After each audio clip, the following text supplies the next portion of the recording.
تو ہمارے مسلمانوں والے نام بھی گوارا نہیں کرتے. آپ بلاد غرب کے اندر جائیں، ہمارا پردہ بھی وہ نقاب نوچ لیتے ہیں کہ تم نقاب بھی نہ کرو. کہاں گئے آزادی اظہار کی بات کرنے والے؟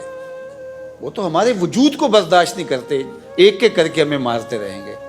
لیکن بہرحال یہ موقع ایسا ہے کہ ہمیں متحد ہونے کی ضرورت ہے، ورنہ یہ بات ذہن میں رکھیے گا، عالمی سطح پہ متحد نہیں ہوں گے تو جو حال ہوا ہمارا وہ آپ کے سامنے ہے. اور اگر ہم ملکی سطح پہ متحد نہیں ہوں گے تو ہم سے کتنی بڑی طاقت ہمارے مقابل کھڑی ہے، اور دنیا کے بڑے بڑے جگادری اور دنیا کے بڑے بڑے بدماش اس کی پشت کے اوپر ہاتھ رکھ کر کے اس کو کہہ رہے ہیں تو دلیر ہو. وہ پاکستان کے وجود کو برداشت نہیں کر رہے. پاکستان کے وجود کو ہمارے کچھ مسلم ممالک بھی برداشت نہیں کرتے اس اعتبار سے کہ یہ ترقی کرے. وہ چاہتے ہیں یہ محتاج ہی رہے تاکہ ہم سے ٹکڑے لیتا رہے اور ہمارا دست نگر رہے.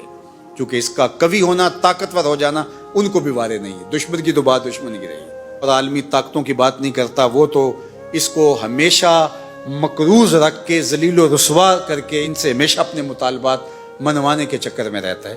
اور ہمارا ہمسایہ تو پہلے دن سے ہمیں کبھی اس نے قبول نہیں کیا. اندرا گاندھی نے کہا تھا کہ ہم نے دو قومی نظریے کو کب سے اکھاڑ کے پھینک دیا ہے سمندر کے اندر.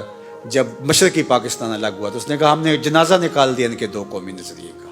اب یہ بچا کھچا پاکستان، اس کے بھی وہ ٹکڑے بکھرے کرنا چاہتے ہیں، اور پاکستان کے وجود کو پوری دنیا کی کوئی طاقت قبول کرنا نہیں چاہتی. اندر سے بھی جوکیں لگی ہیں، نوچ رہی ہیں اس کو. پاکستان کے ساتھ جو کچھ ہوا ہے، آپ حیرت زدہ ہو جائے. اتنے جھٹکے دنیا کا کوئی ملک سہ ہی نہیں سکتا. اس کے باوجود بھی اپنے پاؤں پہ کھڑا ہے تو یہ کسی کی نگاہ کا کمال ہے. فانوس بن کے جس کی حفاظت ہوا کرے، وہ شمع کیا بجھے جسے روشن خدا کرے. اس لیے پاکستان، میں نے بارہا کہا ہے، مٹنے کے لیے نہیں، قیامت تک قائم رہنے کے لیے معرض وجود میں آیا ہے. تو اس وقت حکومت کے کارپردازان کو اور عوام کو، اپوزیشن کو، سب لوگوں کو مل بیٹھ کے سوچنا ہوگا. ملک کے لیے اپنی اپنی اناؤں کو ذبح کرنا ہوگا اور مل کے اس وطن کے لیے سوچنا ہوگا. اگر پاکستان ہے تو ہم ہیں، اور اگر پاکستان نہیں تو پھر ہمارا وجود کہاں ہے. تو اپنی انا کو چھوٹا کریں اور پاکستان کو بڑا مانیں اور مل بیٹھیں. اور اس وقت جو حالیہ مسئلہ ہے، دشمن جو ہمیں آنکھیں دکھا رہا ہے، ہم متحد اور متفق ہو کر کے ان کو بتائیں کہ یہ ہمارے داخلی معاملے تھے. تمہارے مقابلے کے اندر ہم سیسا پلائی ہوئی دیوار ہیں، اور اگر پاکستان کی طرف میلی آنکھ سے دیکھا، آنکھ نکال کے رکھ دیں گے. اس قوم کے جذبے اور اس قوم کا اس پاکستان کے ساتھ تعلق کی خاطر اور وابستگی کسی سے چھپا ہوا نہیں ہے.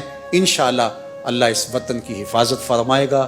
میں اس موقع پر پاکستانی گورنمنٹ کو، اپوزیشن جماعتوں کو اور جتنے بھی ادارے ہیں سب کو کہتا ہوں کہ اس حساسیت کو مد نظر رکھتے ہوئے اس وقت وہ جڑ کے بیٹھیں اور دشمن کو دندان شکن جواب دیا جائے. یہاں کوئی کمزور بیان، کمزور بات، کمزور پالیسی لوگوں کو توڑ کے رکھ دے گی اور لوگوں کا مورال نیچے کرے گی. اس وقت ہمیں توانا آواز چاہیے. ہمارے کان یہ آواز سننے کے لیے بے تاب ہے. والسلام علیکم ورحمۃ اللہ.